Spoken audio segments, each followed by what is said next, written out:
And here we are for round 8 of Pro Tour Gatecrash here. There's just 2 undefeated players left, and that's exactly who we're going to go and see now for this first feature match in the area. On the left, we've got Melissa DeTora. On the right, we've got Renie. Currently both undefeated. Only one of them is going to walk away that way. Yeah, absolutely. Melissa is, someone who's here on a special invite, talked about a lot of her community work, and she is 7-0. She's far seeking to go 8-0 here. Renie, last saw him at the World Magic Cup as part of the Chinese Taipei team that won the inaugural World Magic Cup. He's already got 1 trophy. He's looking to get another one for his mantelpiece back at home. And we see already there's the far seat from DeTora. And actually, it should be pointed out, also a special invite to this event. Yeah? Yes. His World Magic Cup performance qualified him for Pro Tour Return to Ravnica. I believe there were some visa issues or something, okay. or some sort of transportation issues that prevented him from coming to that event, and as a result got a special invite to this event.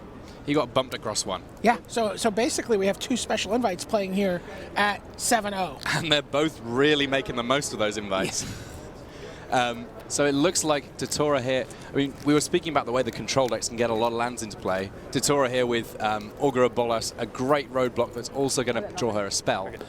I saw DeTora earlier on in this tournament with a Wolf Run in play, attacking for over 20 points of damage with a Restoration Angel.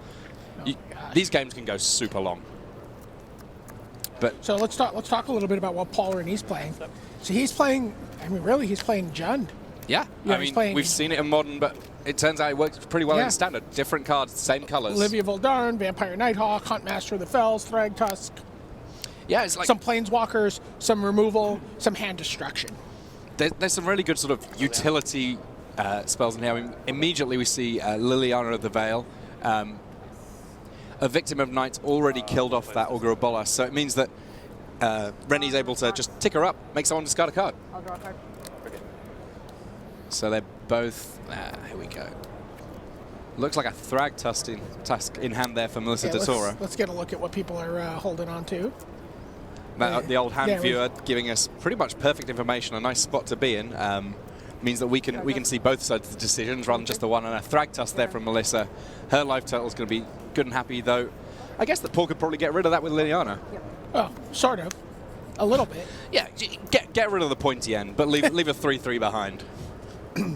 and the 5 life also not irrelevant. And there we get a look at Renie's hand. I think minus what he may have drawn this turn. Extra land. Loads of Lilianas there for Paul. Like, the first one, awesome. The second one, the third one, not so sure. But a Huntmaster of the Fell is going to be a nice one there. Comes along with 2 life and a wolf alongside, so something to block with, I guess. Or race. Cool. So DeTora already pretty low on cards in hand. Yeah, she's just got a Sphinx's Revelation right now. If you're going to have one card, yeah, if you can have only 1 card in hand, have the one that's secretly like 12. Or in this case 2. Attack Liliana. 5 blockers. Go for it. Block. So Oh, Thragtusk. hold on. I have effects before damage. Oh, Yeah. effects before damage here. It's not just going to be killing off just the 1 token. Is that a wolf run there? A bit of Yes, trample, it a is. little bit of extra power on there. Okay. Yep, so it takes 5. Melissa DeTora playing pretty much the same deck that we've seen Raphael Levy playing with. And he's also, They worked on the same team together. Flip. Yep. he also in the feature match area doing very well today. It seems like a great choice for this field. 2/2. So the Ravager of the Fells transforms. I go. So yeah, well, 2 damage to a this round is creature, 2 damage to a yeah. player. Thragtusk, he just doesn't care. 3 toughness, perfectly good enough to survive that. Will Renie now be swinging in? I mean, at the moment the life total is pretty even and high. A good time for racing? Well, I don't think he comes out ahead in this race. He's really looking for ways to deal with that. You may see him just play the Liliana, Yep. sacrifice that Thragtusk, and you have to run your 3/3 into my 4/4 if you want to. A sacrificial beast. We've seen a lot of sacrificing today. I mean, obviously the Aristocrats deck is doing it all itself. Liliana's making other people do it. It's kind of the play du jour. There you get a look at the transformed Ravager of the Fells. Quite a lot scarier that side. Sometimes I forget that it has trample. 4/4 trampler on its own, not too shabby, but with all those extra abilities as well when it flips, a nice one to have in play. So Melissa DeTora just going about her business. Okay, no blocks. That 3/3 just coming in, killing off Liliana. Can't think that Paul Renie's going to mind too much. He's got a couple more in hand. That's okay. She's got more Thrag Tusks. Yeah. 26. Yep. Your turn. That hand is minus the Thrag Tusk she just played. Yeah, there you go. And is that a Keswick Wolf Run on the other side? It's going to be dueling Wolf Runs to ding, ding, ding, ding, ding, ding, ding. And dueling Thrag Tusks. 27, 26. Yes. These guys are going in the wrong direction. I was about to say exactly the same thing here. By the way, how the control decks get lots of lands into play. They just, well, you know what? If you're not going to kill me, then I'm going to make sure I'm really, really alive. But a supreme verdict in DeTora's hand here. If she can first get the Thrag Tusk so that it's killed off the first time so she could properly wipe the board, I'm sure she'll be able to build up something.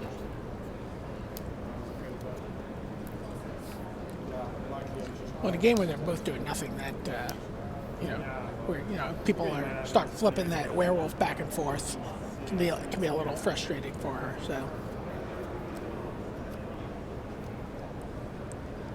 Having a little think about what to do, and it looks like the safe way to start, if you're not quite sure, committing the Augur of Bolas to the board, seeing what she's got on the top of her deck, drawing an extra card potentially, and there's a Farseek. You never want to completely miss on those 1/3s. And getting extra lands in play is probably fine for Melissa here, right? especially holding that Sphinx's Revelation. And that's the kind of card that I was going to say Paul Renie doesn't have access to, but he does have its counterpart. That being the Rakdos Return. The Rakdos Return, a card which seems to be having, like I said, just a major Pro Tour coming out party this weekend. Yeah, it's taken a long time. I mean, I've been talking to Zach Hill a little bit about one. Him, a big fan of Rakdos full stuff, and he's really surprised as to how long it's taken for Rakdos Return to really start seeing play on the top level. So, of course, Melissa does Farseek her way up to 6 lands. Yep. And between the Augur of Bolas and the Farseek, that transforms the Ravager of the Fells back into the Huntmaster. 29, 26. Yes. The Huntmaster, part of a little cycle of the different creatures from the Tale of Little Red Riding Hood. Him being the Huntmaster, clearly. Then there was Old Lady and Little Red Riding Hood in the mix too. He's the only one that really saw a huge amount of constructed play though. I'll block with this. Okay, no effects. All right. So DeTora is able to get that Thrag Tusk turned into just the beast counterpart. So now that Sphinx's Revelation, now the Supreme Verdict in her hand is going to be that much more powerful. Oh, wait. Oh, wait. You're at 34. Someone needs to speak to these two. Paul Renie now looks like he's going to be up on 34 life. Yeah. Sorry? But the Supreme Verdict would leave them with board parity, a pair of 3/3s. And both players with Keswick Wolf Run. I mean, at least the Keswick Wolf Run means that one player does get an advantage on the board, they can convert that into an endgame pretty fast. The Wolf Run representing a substantial amount of extra damage and meaning that every extra land is still a pretty good draw. Keep in mind, Melissa DeTora does have some counter magic in her deck, so if she gets a Supreme Verdict, untaps, she can protect her hand. She's got Syncopate, she's got Dissipates. A lot of X spells actually, full stop, in terms of what DeTora's deck's doing. I mean, between the Sphinx's Revelation, the things she's doing with Wolf Run, she's got the Syncopates. I mean, it seems like this deck's trying to go big in a bunch of different ways, not just its creatures.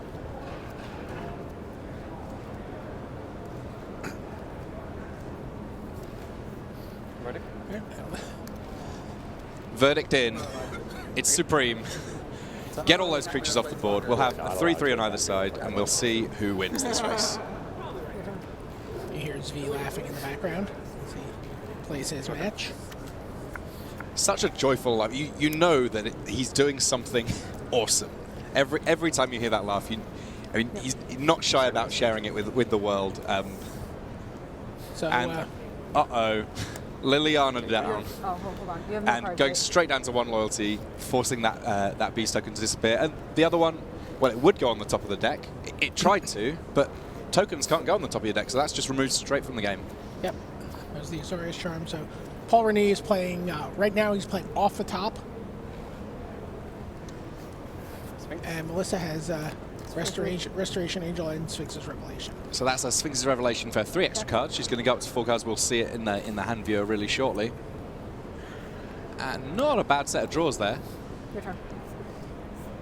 That looks like another Restoration Angel, a Supreme Verdict. And Renie here, of course, living off the top of his deck, there's a good chance that he's going to be able to just tick up Liliana each turn. It's interesting there, he had to tick up Liliana, he had to discard his Victim of Night. And Victim of Night, it can kill every creature in DeTora's deck. She not running too many vampires, werewolves, spirits and such. Oh yeah, sure. Ref Levy back in the feature match area. He's down a game to Ben Stark. That, of course, the text feature match. So if you want to read the whole lot of that, we've got Nate Price in the area taking down every last detail so that even if we don't get the time to go across there on video, you'll have something to see about that match very, very shortly. And Centaur Healer coming down from Melissa DeTora. Keeping those life totals nice and high. Wouldn't want to be anywhere close to death in this matchup. 3-3 and a 3-4 on the board. And Olivia Voldaren, now that one is a game changer. The legendary card there, normally just used to sort of ping creatures off the board. You can pay 1 and a red, deal 1 damage to target creature, but with this amount of mana, you can start stealing things. There you get a look at the card. I mean, that second ability could easily be very relevant in this matchup. Plenty of time to get, I mean, pretty much enough lands in play already to just start saying, I'm going to pay 7 mana and steal something. And once you've stolen just a few threats, that could be good enough to pretty much end the game.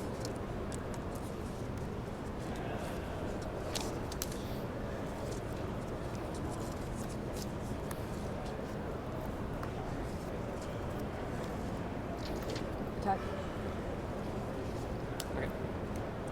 Melissa DeTora, unafraid, sending her guys into the red zone here. Well, again, she's got her Wolf Run to back her up. So even if the... Yeah, not a great blocking for her, for Paul Renie here in the face of these attacks. But I mean, with 34 life, what's the worst that can happen? So I think we may have found out why it was that Zvi was laughing. He's currently 1 game up against Lukas Yakovsky. Gonna be, I mean, we've got lots of great options as and when this match finishes to move across and see all sorts of different quality players all at the top tables here at Pro Tour. Gatecrash. 1 damage. Yep. So you were talking about stealing creatures. I think we're gonna see. Step 1, put a +1/+1 counter on Olivia to deal. Olivia's dealing 1 damage to target creature, turning it into a vampire. That makes it eminently stealable. And Renie has the mana to be able to do it. That's it, a nice white dice there, so we can see the number of counts on Olivia nice and easily. Thanks, Paul.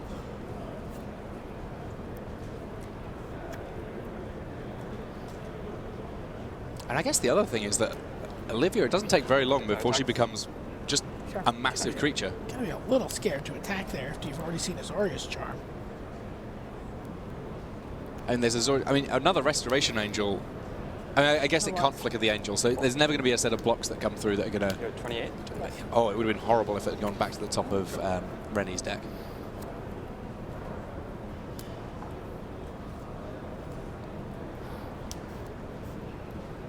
Wait for it on tap to steal the Restoration Angel. Yeah, no hurry. Renie can do that at instant speed. And even if the Olivia Voldaren is dealt with, he still gains control. It's a permanent change of control. Target. No response. And Melissa does have a response to Olivia having a go. It's just a think twice, so looking for an answer. Dean deep. Well, not that deep, but you know. Finds a Farseek. That's not going to do a great deal about Olivia. So, Angel on board, or Angel Vampire on board at this point. It is still a vampire. Joining Renie on the dark side. No attack. Farseek. There's that Farseek. At the moment, Melissa DeTora's Wolf Run a little bit scarier than Paul's. Paul's about to own all her base. Your turn. He's gonna ping the Centaur Healer. He's gonna tap. He's gonna be able to steal that. Flies over, so doesn't really care. So yeah, a perfectly reasonable thing to be spending your mana on in the meantime while you wait for a good time to do a Keswick Wolf Run attack. Just Just casually, I'm going to take a look, guys. How do you feel about that?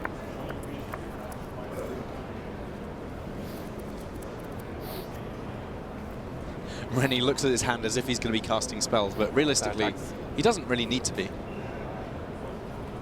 Crashes into the red zone there. He's got a Hot Master of the Fells and a 27 to Searing 20, Spear right? in Yes. hand. Back up. Go. Let's go. And kind of a nice spot to be in, I guess, to just be able to say, I've got this threat on the board. What are you going to do about it? If you can figure out ways to deal with that, I've got a couple of nice ones back ready to reset with. No need to commit anything else. And kind of, I guess, he's hoping that Melissa will commit a few more things so he can just steal more. Although he does give her a chance to Restoration Angel Target. in response by not doing it on his turn there. But okay. Your turn. She's clearly on a different plan. She's going to Sphinx's Revelation here, hope to find a Supreme Verdict. Yeah. She has a different plan, just not any creatures anymore. Yeah. She's like, I've got a little bit of life to work with here. Paul Renie holding a Hot Master of the Fells and a Searing Spear. Declare attacks. Sure. Here they come to save the day. Attack these two. Now he's wary of the Azorius Charm. Doesn't want to let Olivia get exposed to it there. Yep. 14. 6 damage. Melissa DeTora just at 14 life now. We finally cracked that 20-point barrier. Oh, wait. For 6. Yep. Back to 20. Safe 20. as houses. Though if you did want a demolition team to break down some houses, that force of creatures that Paul Renie's put together there probably do a reasonable job. Only one of them's his. He's found a few contractors to desert Melissa DeTora. And they were building a house and now they're knocking it down. What are they doing? Think twice, flashback from the graveyard there. No, she just cast that one from her hand. She Oh, already- wow. She already flashed one back earlier. Discard. Going to do a discard step. Yes. Right. Thingy. So Paul Renie has something to do here before the end of Melissa DeTora's turn. The very last thing that's going to happen, of course, in her turn is that she has to discard down to 7 cards. So One damage. if he wants to do something, it has to be right now. One Ooh, damage. and this is sneaky. So he's basically feeding Olivia Voldaren a little bit. Right. Bleeding her thralls. So for each point of damage that Olivia deals to, well, currently Paul's creatures, Olivia gets a bit bigger. So she's just shooting things just enough. Just enough that they're not dead, but that she gets a... Bleeding them. It's just very flavorful, just like vampire fiction. just you know, the 9/9, ready to... I mean, presumably, now that Olivia's this big, can he still afford to be wary of Azorius Charm? Is he just going to get stuck in? He's also got the he's got his Wolf Ring. Yeah.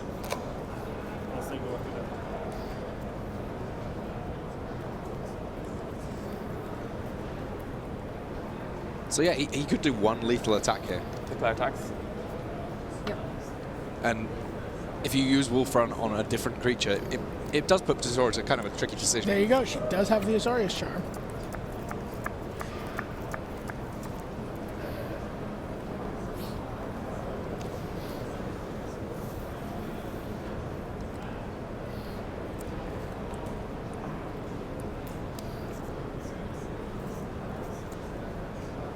Now, what do you think that Paul Renie's thinking about here? Does she have a second Azorius Charm?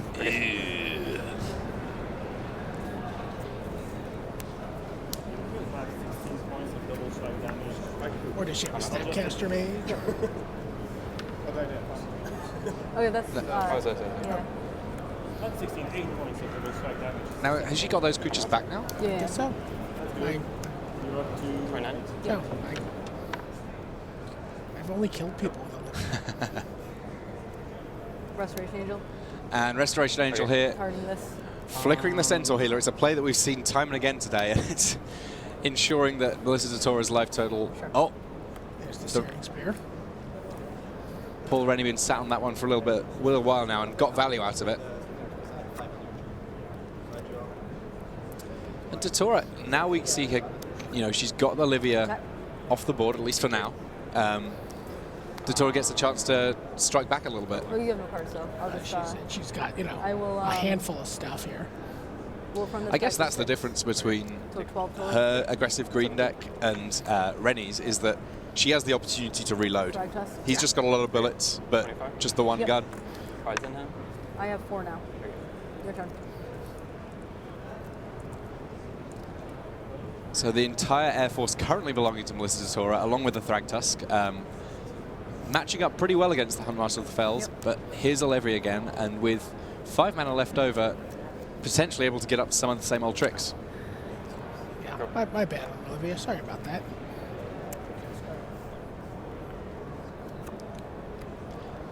Uh-oh. Danger Will Robinson. There's another Azorius Charm. The potential to stymie Olivia this time round, potentially a little bit faster. The timing's fair. Or you could, just deal with her that way. She's going to or detention. we can make it go bye-bye. She's in the Breakfast Club.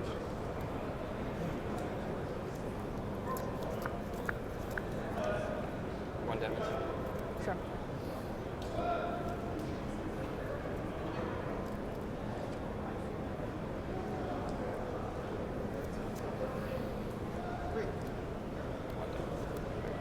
Yep, and target that. Okay.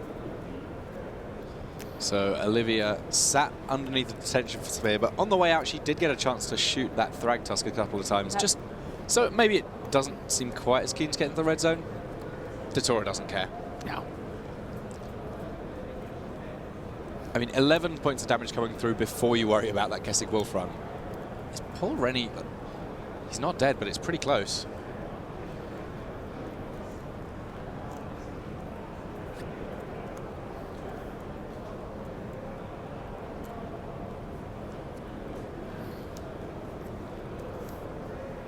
So by my count, I think that Melissa can get through here for 15 points of damage, including the trample over with Thragtusk.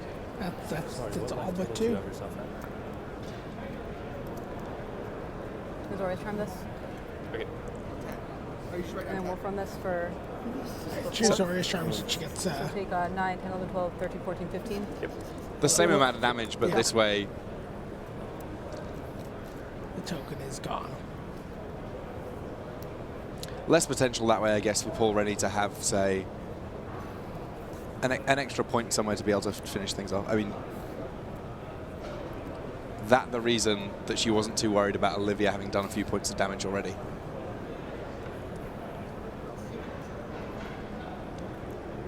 Any one of those creatures is lethal, Paul. What are you going to do? Yep. You got it. Yeah, he's going to concede. So Melissa DeTora, 1 game up now. Potentially 1 game away from being undefeated on day 1 of a Pro Tour. No mean feat. No mean feat, and you know, such an impressive showing for this deck. Yeah. Which is you know, the Wolf Run.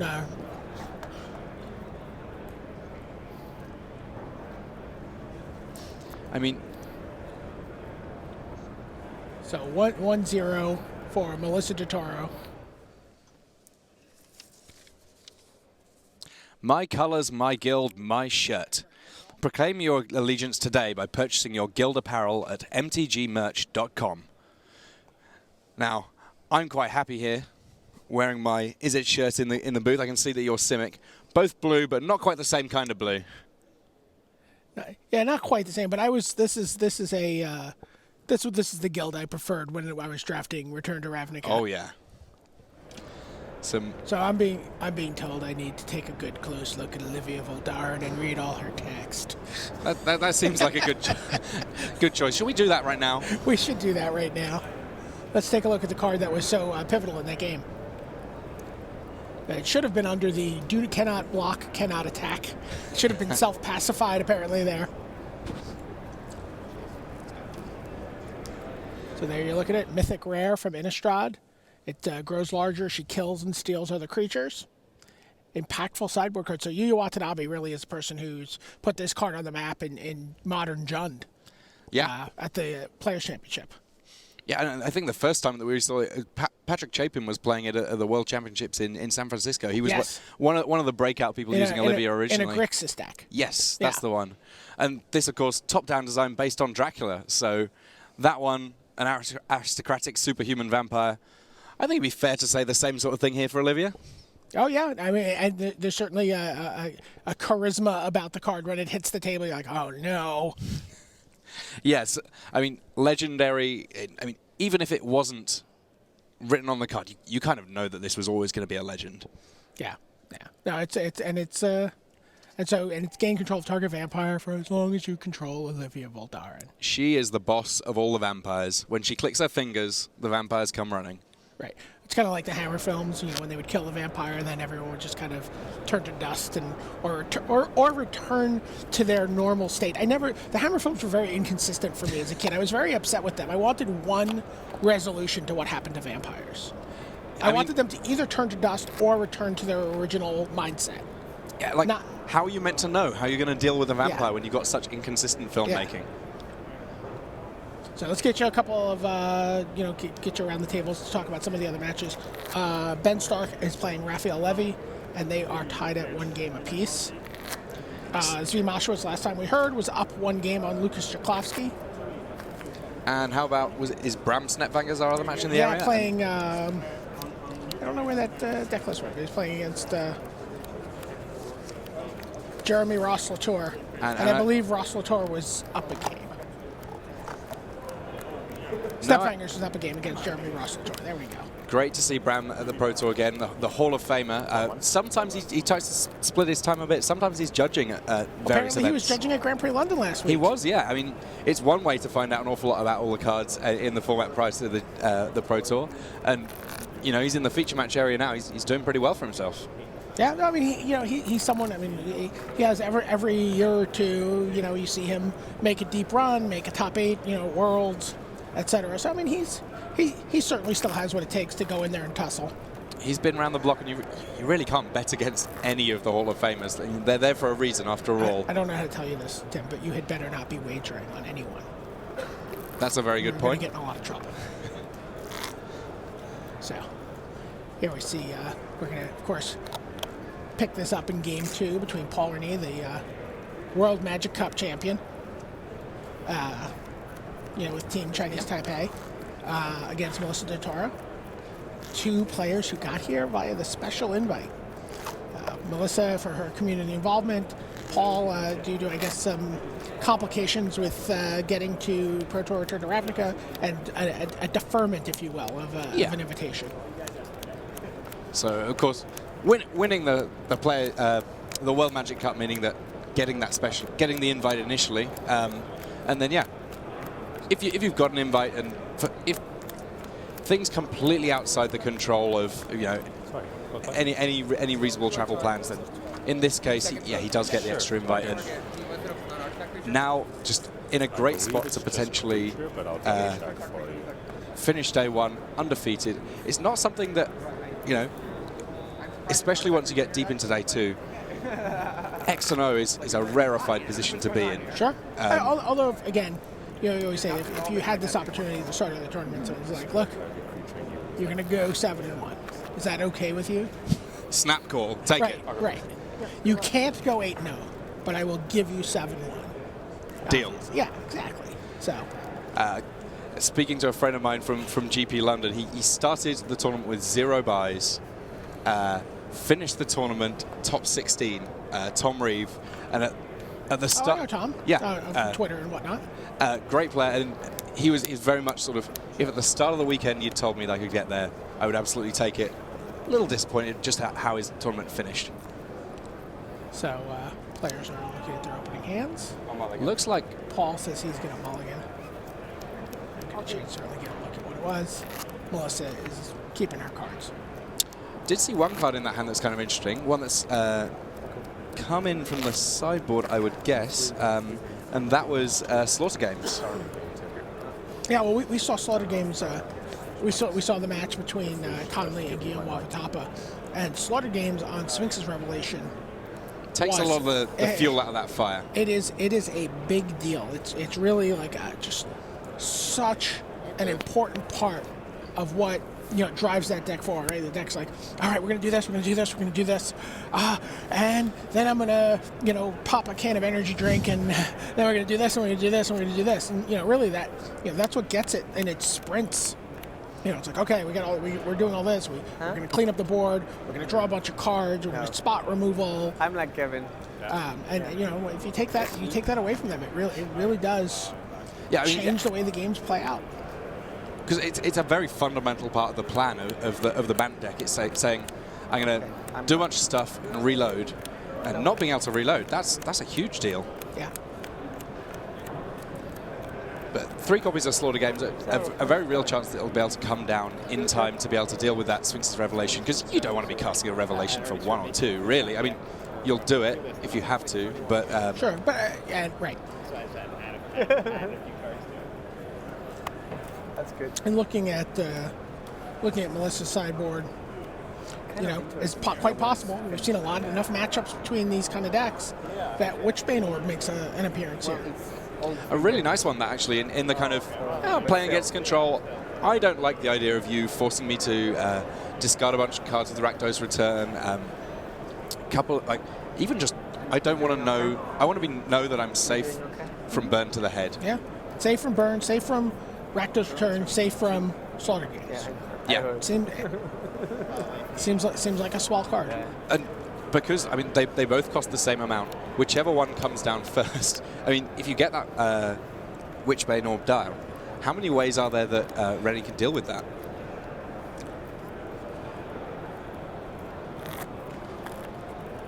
I'm looking to see if he has the Rakdos Charm.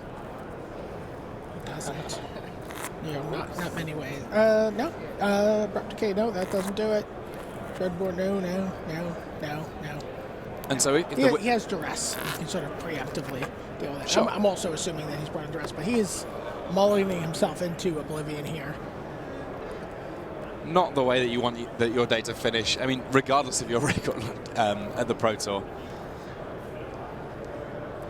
We got to update Bram Stepfangers and Ross Latour are tied at 1 game apiece. Close game there by the sounds of things. Maybe we'll get a chance to see a little bit of that. So 4 cards. 4 cards. We've all been there. You pretty much have to keep lands and spells here. Any lands and spells. No. We've all been there, you hear Melissa saying. Go. We've not all been at 7-0 at a Pro Tour, though. Yeah, we've all been on 4 cards. And there's the Farseek. Gonna go blue, white, Chance to red. power out some early threats. Really punish the. And then I mean, it's your turn after that. Renie having 2 lands from a multi 4. I feel pretty good at that point. I mean, clearly not as good as I would have done with a 7-card hand, but I'll take it. So we had another tied match. Lucas Jaklowski and Zvi Moshowitz tied at 1 game apiece. Wow, this is a close format. It feels like there's plenty of games that are, swinging back and forth. Like they.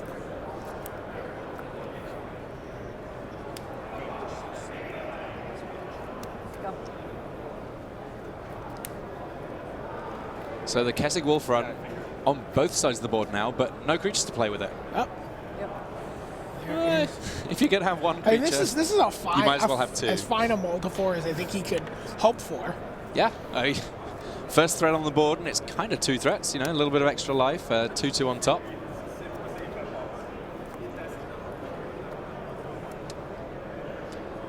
So Restoration Angel on the other side there for Melissa DeTora, able to block perfectly fine there.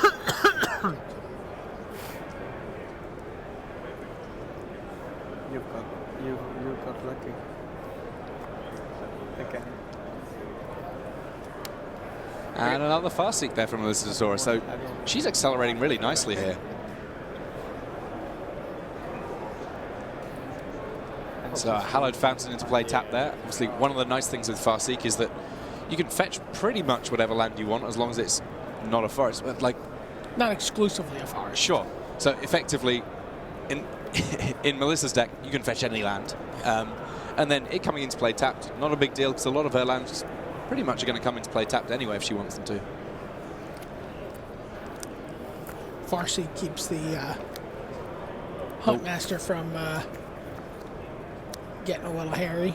And that looked like a Garrick Primal Hunter in Paul Renie's hand, so he could potentially draw his way out of this mulligan with Garrick's ability. And he's going to have the mana for it next turn. If Paul Renie draws out of this one, this is going to be a story.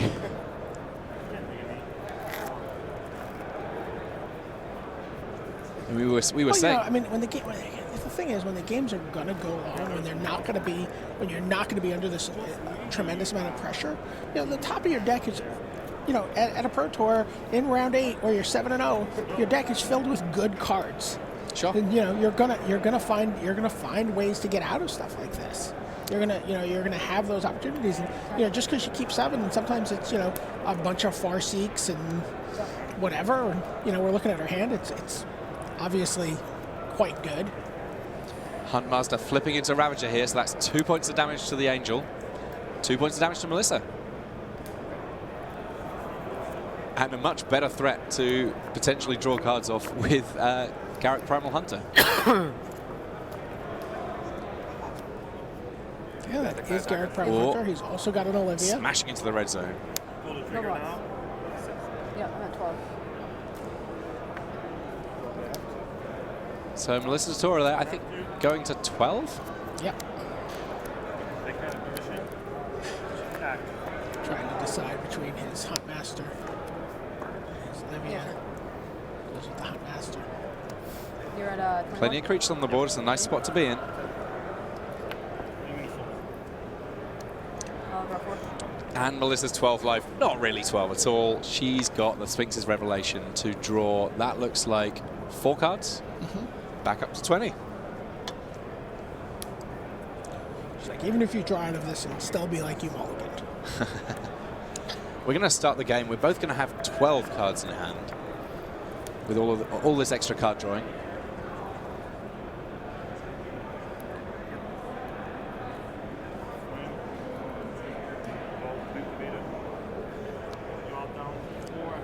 We get a look at Melissa's hand there, and it looks like actually she's drawn a lot of lands this game.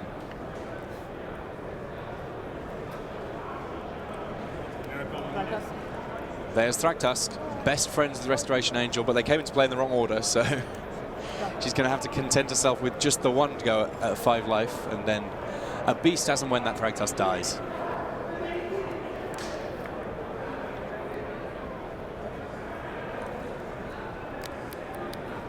And a Dreadbore there in Paul Renie's hand, some very efficiently costed removal for any creature or any Planeswalker.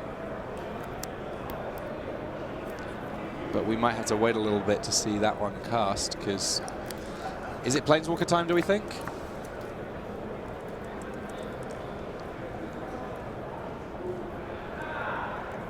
Paul Renie thinks not.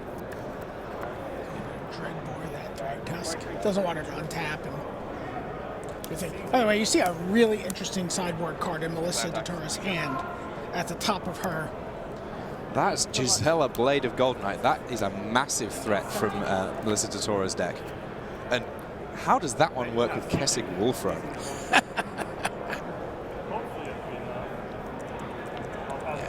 Gisela, Blade of Goldenite, no joke in terms of its impact in the red zone.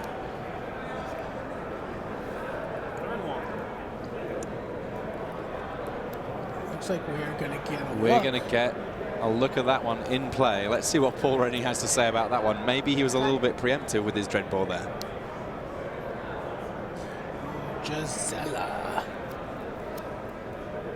It does 6. So effectively, that Restoration Angel there attacking for 6. Gisela not exactly giving double strike, but something kind of akin to it, because effectively, whenever Is it in English? Oh, yeah. whenever you deal damage, we'll see if we can get the card up on screen to you. Is probably cleanest, just so that everyone can read it alongside Paul Renie there. So here we go, just on the side of the screen. Flying in first strike and a 5/5. No mean feat to begin with, but have a look at those abilities. If a source will deal damage to an opponent or opponent an opponent controls, it deals double damage. That's not double strike, that's just double damage.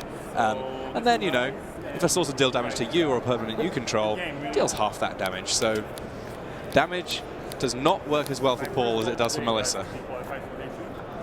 And after that, was to have a So positive from Brett two to- Snapfingers has fallen 1 game to 2 to Bron Snapfingers. Results. Snapbangers has fallen to Snapbangers. Snapbangers has fallen to Latour. Yeah, sorry. Looks like I'm the only one playing One way or another, Snapbangers down. according to Yes. coverage. Looks good. I like black white. And Gisela, she is the queen of this board right now. I'm up to 5 last game. God save her. And there's a Wolf Run. Yes. And not a small number of lands in play. I forgot that an angel had died. It's like, I think something going damn. It's like, I'm so bad at Magic. You know, like I played the game perfectly. And Melissa. And here's that with I got negate separate red mana, mana. Oh, sorry. you know, backed up. That's what it's thought. You never know. So it's And there's a terrifying amount of damage. And enough. Melissa DeTora is 8-0 at the end of day 1 of Pro Tour As long as the Gatecrash. score is Great good, job Pretty by good ball before, her. though. Absolutely. And yeah, we talked about the importance of team. She worked with Raphael They Levy. actually She will get worked designed to be with young. some of the other fringe players. Just Vincent Lemois, et cetera, et Yeah. cetera. Great job. Reaping the rewards there. 8-0 on the day. And it looks like we've got a couple of matches still going, so we'll hopefully be able to move across to one of them really shortly. Oh, yeah, sure. Well, I think we have either, I don't know, is the Zvi Moshowitz match finished? Ultra Pro is the leading manufacturer of trading card game sleeves and deck boxes. If you're looking for official Gatecrash portfolios, card storage boxes, deck boxes, sleeves and playmats, Ultra Pro has you covered. For more information, visit wizards.com/magicmerchandise. So it sounds like we're going to go. And there we are. We're getting a look at Ben Stark versus Raphael Levy. Hall of Famer Raphael Levy versus Ben Stark. And Ben Stark was the first match we had in the feature match here at the start of the day. Great to see him still performing at the top level. He's up against... If you've been watching the whole round, you already kind of have a pretty good idea of what Raph Levy's deck does. He's almost basically exactly the same deck as the one that we saw from Melissa DeTora, the one that she's now 8-0 with. On the other side of things, it's an Esper control deck for Ben Stark, so a slightly different take on control. Right, in case you were wondering, both of these players were 6-1 coming into this round, so in no fear of missing day 2.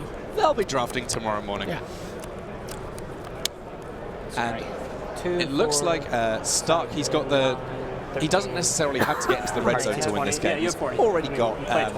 He's playing Esper. Yeah, so he's got doesn't need the exact Ophelia stats, so if you're Drowned 61 in or play. whatever, You can do a little bit of putting cards into Levy's graveyard with them. And then on top of that, that looks to be Jace Memory Adept in play. Yes, it is. All right, I guess I'm going to. And it looks like a planar no cleansing in view hand. and So draw a card. if he ever decides that Planeswalker, Temple Garden, he shouldn't. doesn't want to keep it in play, the board state isn't in his favor, he can just get everything off the board, just keep it down to lands. Yep, I know. 21. 6. Cleansing. And on just 2 life, Ben Stark, pretty happy to have an empty board because he's got a bit of rebuilding to do.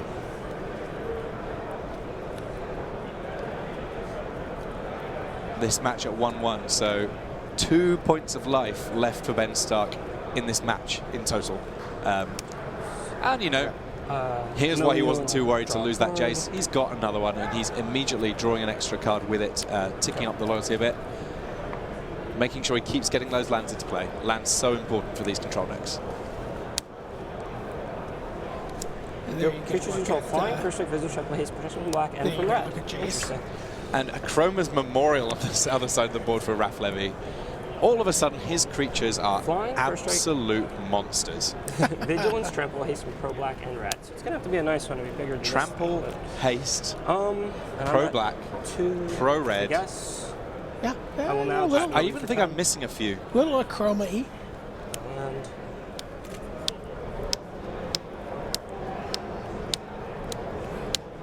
All right, 10 cards, 10 please. cards off the top, and some of the creatures gone there, but if Levy has any creatures, he can basically just end this game, right?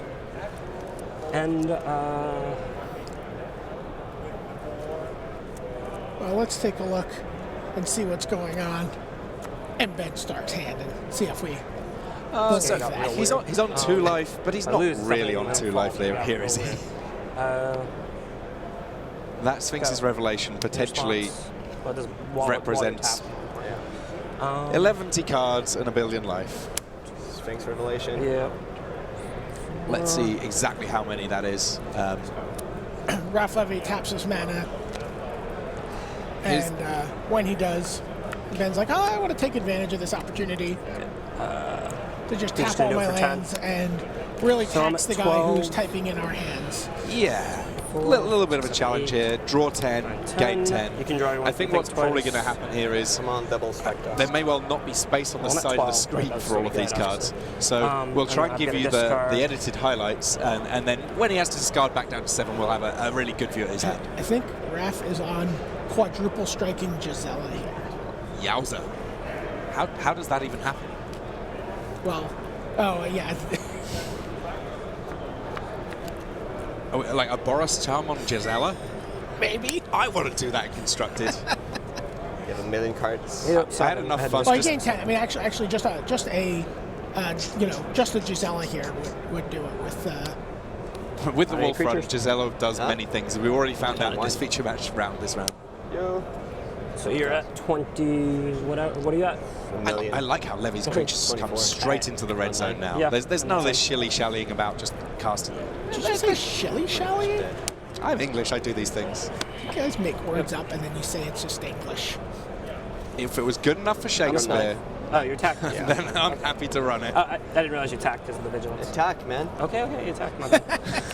I don't think I can deck you. It's born 16, right? They don't need to come into play tap. They have vigilance. You know, they just. Yeah, but they will okay, so enter the 10. middle of the game, just straight attacking. 10 more coming off the top for Levy. This is a funny sort of a race we're seeing here. 3. That deck probably looking a little bit thin now for Levy. Angel, just remove your guy because I can't do anything else. Augur. Ben may not be able to do anything else I but an didn't Angel fill in, and but Augur, then I will be that's done pretty after good. I do. Go. Plays a drown yard. You probably have a counter. I actually do not, but I will mill you in response. So which main orb card we were talking about earlier? So Jace won't So be now the you've thing got that's going to end this game with 4, milling. 8, 11. Nephalia Drown Yard won't end it with milling, the but plot with is always 11 thickening. cards left, it might just be that the done, game right? Yeah, ends just through in 11 turns. Well, depending on, I don't know how many creatures Raph has left. You have 11 cards, and I am at 9. How many cards do I have? 12. Oh, wow. Shouldn't come to that. I do Ben have Stark some has 12 answers. cards. Raph Levy has 11 cards. Yes. Is there any way to make Ben draw cards? Do I have counters left? Where'd they all go? Use that menu. Ben I'm just going to sit back and listen to Ben. I don't have much left in my He deck. does his I own don't really commentary. have much left either. We might as well just all sit back and enjoy. He's one of my favorite players to cover in text because you have all sorts of great quotations. You're at what life? I'm on 24.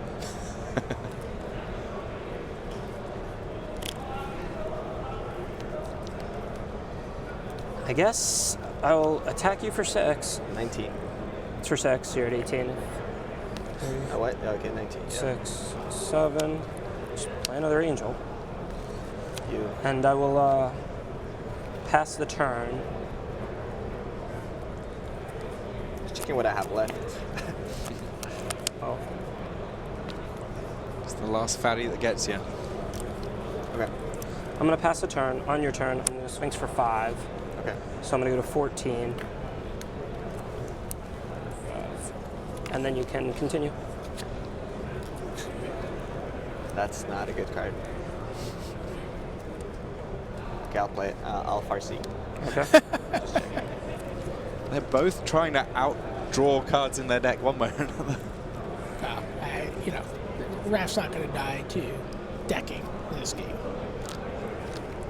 The little matter of What's your those left now? angels. I'm at 14 after the 5 life again. Even if I had all these in my hand, good deal. What do you have? You have a bunch? I mean, I'm not going to lie to you. I don't have that. I mean, I have some spells that affect the board and stuff. I don't have anything. I don't have a hard counter, put it that way. I don't have anything. I wouldn't lie to you. If I had a dissipate hand, I'd just show it to you. obviously Wolf Run isn't going to do anything. Yep. How many cards are you on now? No, I can't. I don't think I can deck you. No, I don't think you need that. Well, I don't think I need to either. I doubt you're going to draw a card that does 14. But and you're at 18. Draw. So 1, 2, 3, 4, 5, 6. So I can't deck you this turn, and I've got the board, so.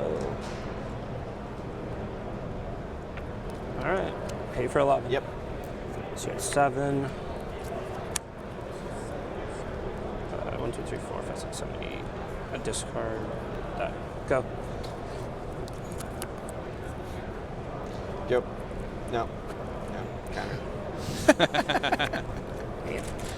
And there we have it. Ben Stark. Just the So casual close. 7-1 That was a on sick the day. one. Holy shit. Oh. I used every hard counter. I thought. Earmuffs, people. Earmuffs. Interesting. You had another one in hand? Yeah. So I could like.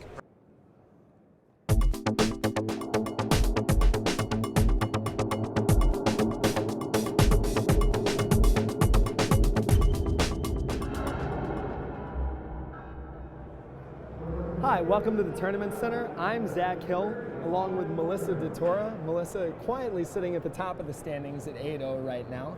And you're playing Bant Control today, or Yep. Bant Midrange. Can We you call tell it us? what do you Wolf call it? Run Bant. Wolf Run Bant. And what does Yeah. Wolf Run Bant do? Well, it's a Bant deck that plays mid-range creatures like Centaur Healer, Restoration Angel, Thragtusk, and then it plays control cards like Supreme Verdict, Sphinx Revelation, Azorius Charm, and Farseek to ramp. Sure. And it kills with Casting Wolf Run. Really? Awesome. Well, let's take a look at actually the cards in the deck. You mentioned a lot of them right now. Now, looking behind us, you see a Thragtusk, one of the pillars of the format, a Restoration Angel, Augur Bolus, and Centaur Healer. Now, these are a lot of value creatures. Can you tell Yeah. us, like, they seem kind of like the core of the deck. How do they work together? Yeah, well, we just want to gain tons of life and get extra cards and then blink everything. And we just want to like get so much card advantage and life and crush all the mid-range and aggro decks. Oh, yeah? They do a good job of that? Yes, it does. So much life, they like just can never recover, and Sphinx Revelation just ends the game. What's interesting, you say they never recover. I remember coming into the tournament, a lot of people, Thragtusk defined the format before Gatecrash came out. But a lot of people were saying, like, oh, it's a lot faster now. You may not even be able to survive to cast your Thragtusk. Is that what happened, or in your experience, is the card still as good as it ever was? It's still as good, but you really need the early stuff like Okay. this to block, and like you really need the Azorius Charm to just like stabilize, and Sure. you need the Wrath and stuff. But like once you have all that stuff together, Thragtusk just ends the game. Yeah, it sounds like it. Well, let's actually take a look at some of that other stuff. Now, you saw Augur of Bolus. Clearly, this deck isn't just a bunch of creatures. You have a lot more power here. You've got Farseek, Azorius Charm, Sphinx's Revelation, and we'll talk about Think Twice in a little bit. Farseek, I think, is quietly just maybe the best card in the format. It's a card you don't hear a lot of people talking about that wins games, but it's a card that when you cast it, the games just play out totally differently than they do otherwise. I mean, is it one of the most important cards, or is it just kind of like whatever? No, it really it's a is the most spell. important card for a few reasons. One, we're 4 colors, so Sure. we need to get all of our colors.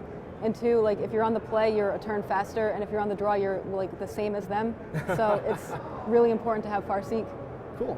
Now, I think Azorius Charm, we've seen a lot of it, self-explanatory, kills stuff, draws cards. Sphinx's Revelation, another one of the best cards in the format. Now, Think Twice, just 2 copies of it.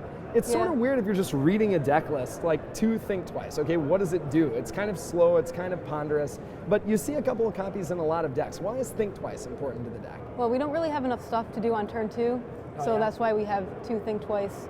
And sometimes you just flood out because there's 25 lands, so sometimes you just really need to like dig to your Sphinx Revelation, and that helps with that.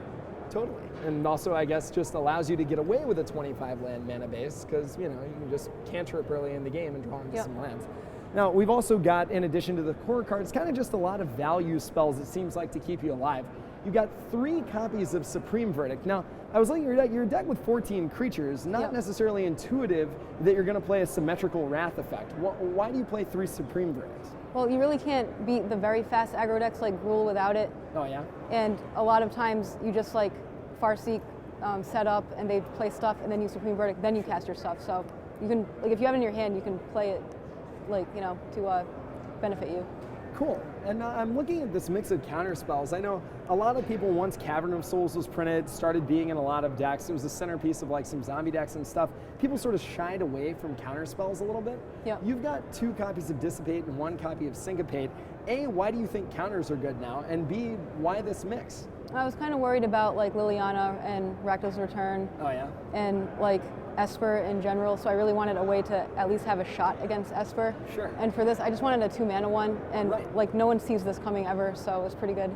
You can get the, what is that guy that he's like cost hybrid adds red-green. They're like planning a big turn with Flinnifor or whatever, and you just syncopate it and like. Oh yeah, stop I've it. definitely countered a ton of Sphinx Revelations with just 2 mana, and they didn't see it coming because like Bant doesn't play this ever, so. Right, yeah, or Yeah. you don't have Dissipate mana open. Yeah, I guess yep. it's time for me to tap out. And finally, 1 Detention Sphere. It seems kind of like a just got you card. Yeah, Why is- basically. oh yeah? Yeah, there's another one in the sideboard.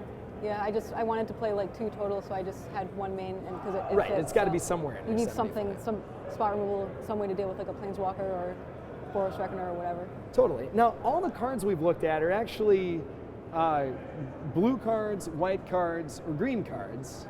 And yet, we've got a bunch of lands here that produce red mana. So there's barely even a red card in the 75. You've got Sacred Foundry, Steam Vents, Stomping Grounds, all for 2 copies of Kessig Wolfrun. Yeah. I've never seen a Kessig Wolfrun in a Bant deck before. You're playing red just for it. Why is Wolfrun so important to this deck? Like it's amazing. Like if you're in a Thragtusk mirror, like Oh, yeah? the Kessig Wolfrun just makes them take 1,000 damage, you know? So like it's really important. Usually players are at like, 30 life or something. So if you don't have Sphinx Revelation, you have nothing to do with the mana, you can just make a guy plus like 20 plus 20 Good. easily. That's crazy, and it's worth just playing an entire color for. Yeah, it's pretty much like the reason why the deck is like the reason why I'm winning with it is because of this, because like the guys are just not good enough on their own. Right. Yeah, you turn a Restoration Angel into something that can just kill you in 2 hits. Yep. That's pretty sick. All right, so we've got those, and we've got the more regular lands. We've obviously Ravnica lands. We all know what they do. They're all really good. It's worth noting you can play the full 12 because you have so much life gain, I guess. Yeah, I mean, I do wish that I had a couple less of these, but and more of the like M13 ones. Sure. But Live, you learn. You'll Yeah. change that in the PTQ season, but you may not have to. Yeah. All right, speaking of those lands, the M10 Innistrad lands, we've got Hinterland Harbor, Glacial Fortress, Sun Petal Grove. Again, casting your spells is good, but I want to talk about the sideboard because you've got a Sure. lot going on in the sideboard. The first thing I want to look at, if we can take a look at the next slide, is oh man, we just missed it. We saw a Garruk Relentless and Gisela. Gisela is your 1 actual red card. I've seen you absolutely demolish Paul Renie with it. How did you arrive at not only Gisela, but I'm assuming the Garruk to tutor for it? yeah, we just wanted a finisher against a controller mid-range deck, and yeah? we went through so many things, and we couldn't think of anything. And finally, one of our people we were testing with, who isn't even qualified, he's here doing press. James Searle said, "Wait, Yeah, what James about Searle's Gisela?" And we said, "We can't play that. It costs 2 red." And he said, "No, it doesn't." And we read it, and we were like, okay, that's what we're playing. Dude, that's awesome. So is Garruk actually to go with it, or do you just draw it and this is something No, totally they don't different? really have anything to do with each other. Oh, It's just really? like we want like more plays against control decks. Oh, and, sure. Like you can play that on turn 3, so like They can't just kill it with a removal spell or yeah, anything like and that. they don't really see it coming like the Esper decks and stuff. They have a hard time dealing with that. That is awesome. I was literally standing up and cheering when you cast Gisela in your last match. All right, let's take a look at some of the other cards. So I see you've got a lot in the main deck, a lot of life gain against aggressive decks. You've also got Centaur Healer and Faith Mender out of the board. Now, it seems like a lot of your plan post-board against aggro is just to gain a lot of life. Pretty much. Were you worried about Skullcrack at all, or do you just have so much that it doesn't matter? I am worried about Skullcrack, but if you play around it and you like assume it's coming, you'll be fine. There's yeah? enough life gain where like they can Skullcrack you in response to a Sphinx Revelation. You can untap and play a Thragtusk or something, and it's not really a big deal. Yeah, and do you normally play Faith Mender and then like wait to hold your life gain spells, or you kind of just cast whatever you can and they're all good? I mean, I only played against like a pure aggro deck once, and I just played the life gain guys first and then cast it because I didn't really have time to play that guy. So Yeah, it that's makes what sense. I had to do. It probably doesn't matter between It didn't Thragtusk, matter. Revelation. I was and at a million 4 of those. life, so yeah, it was unfortunate for him. Actual 1 million. All right, we see 2 Witchbane orbs. Yep. What is this card? I mean, presumably you're not destroying curses. What is this card doing? It's just for Rakdos Return. Oh, yeah? Yeah, pretty much. I guess it also could theoretically get like Bonfire or Duress or maybe, something. yeah, stuff like that. Just, like Duress type things, like for like control decks like that. Cool. And finally, let's see how she rounds out the sideboard. We've got it seems like a lot of good value spells. You've got 2 negates, 1 more sphere, 1 more Supreme Verdict, I guess, to go up to 4, and finally Rest in Peace. Are these just to kind of give you extra percentage points and some just in matchups? case I play against something where I need that, and like we want more control stuff and another removal spell. So that's about it. Now, I guess my last question, is there anything you're just afraid to play against? Anything you're really excited to play against? I think I'm afraid to play against Esper. Oh, yeah? Because it just seems kind of bad, but I'm not really too sure. And yeah, I just want to play against aggro all day. That's Awesome. about it. Well, and maybe you will. Melissa DeTora started out 8-0 today, leading the standings with Kessig Bant. Sure. I like it. It's Melissa DeTora. I'm Zach Hill. This is the Tournament Center. Let's head back to the desk.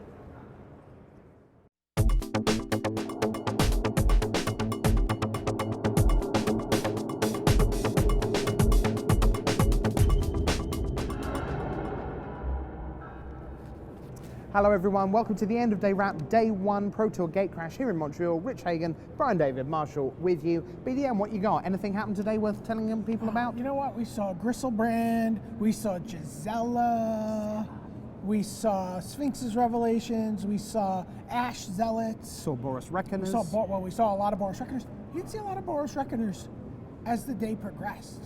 Mm-hmm. We saw fewer and fewer of those as the day progressed. Although they were certainly still there, because I could hear Zvi laughing in the last round of the feature matches.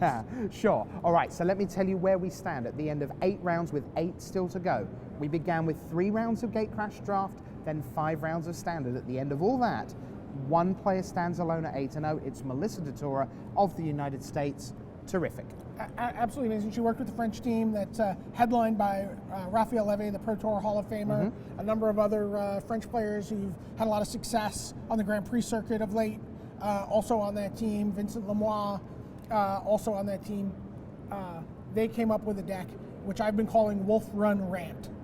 Yeah, okay. So it's a Bant deck with Wolf Run. Mm-hmm. We just did a deck tech with Zach and Melissa as she took it to an 8-0. Just a fantastic deck, doing some really great things. We're seeing Gisela out of the sideboard a lot, which has been kind of awesome. Yeah. Yes, really. Spectacular. I mean, it's a big leap to put it in there in the first place. But then when you see it just destroy people, absolutely fantastic. Are you getting tired of seeing Timothy Seminole? I've watched him play a lot of Magic. In the last week, I've been a bit busy around him. Yep. He won Grand Prix London, 1,970 players. He won that last week, and now here he is, undefeated again, 7-0-1. Listen, you talk a lot about sports psychology in terms of Magic, and I know momentum is something that doesn't exist, but do you think that people come off a Grand Prix like that? You see it all the time.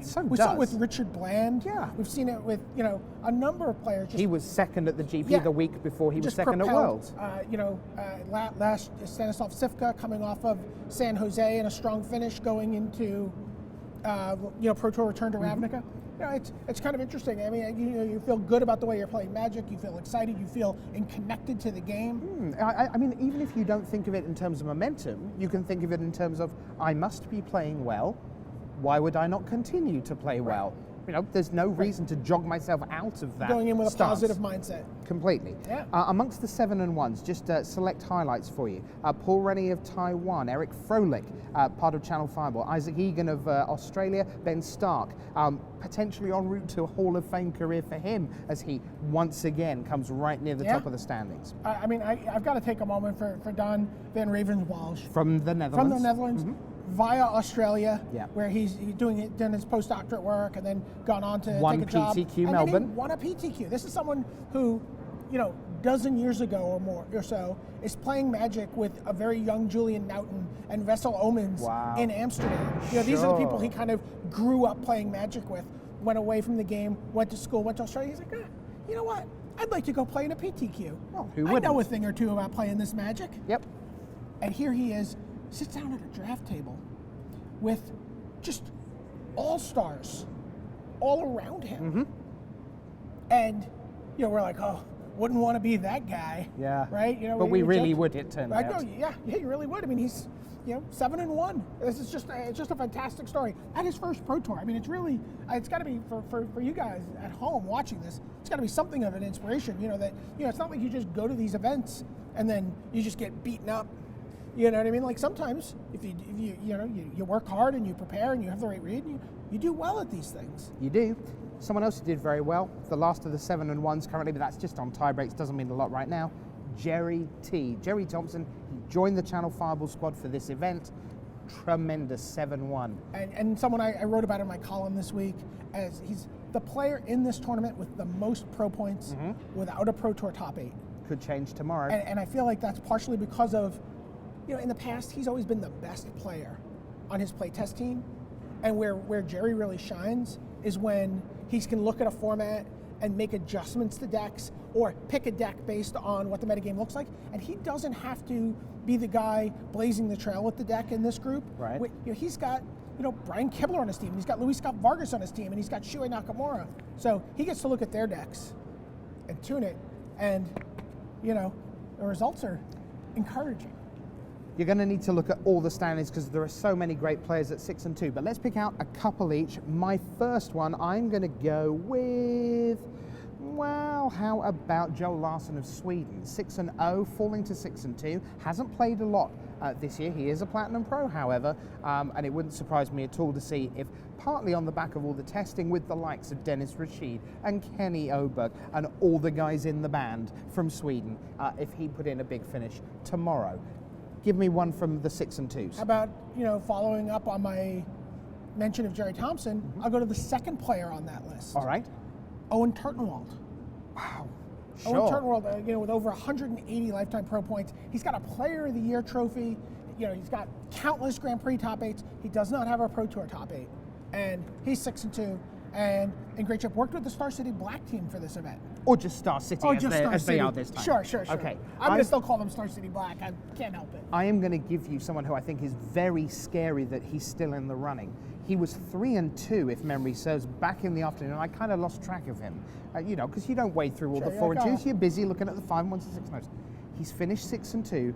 His name is Paul Rietzel. He is a Pro Tour champion from Amsterdam with a small collection of white creatures. And he is playing small white creatures. And if he gets out of draft 2-1, if he's 8-3 coming out of draft tomorrow, be very afraid of that man. He's so good. You should just draft Boris. Clearly. It's the way forward. Clearly. Right, another one from you? Oh, we want to talk about 6-2s. I don't know. How about we talk about Paweł Petrogowski?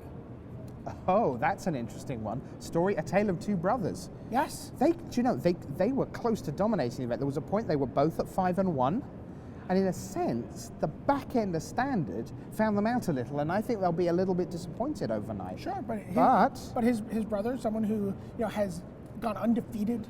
Yep. On day one of a Pro Tour before. Tomek was 8-0 at Pro Tour Ravison Restored last year. And we hadn't really heard about Paweł before, but won a PTQ. He's here, and now he's doing very well. And we've talked about that Eastern European contingent of Magic players, continually being on the rise, seeing more and more names from that crowd. And he's another person to add to our checklist of players to watch. I can tell you that in 211th place, John Boulding, no less, Grand Prix winner of recent times, is your 211th player who can come back tomorrow and do it all again. Do you fancy coming back tomorrow doing it all again? Absolutely, I can't wait. Make sure you join us. 3 rounds of draft, 5 rounds of Standard again. It'll be draft in the morning, Standard in the afternoon, wherever you are around the world. Thanks for being with us here on a pulsating day one of action. Rich Hagan, Brian David Marshall. Bye.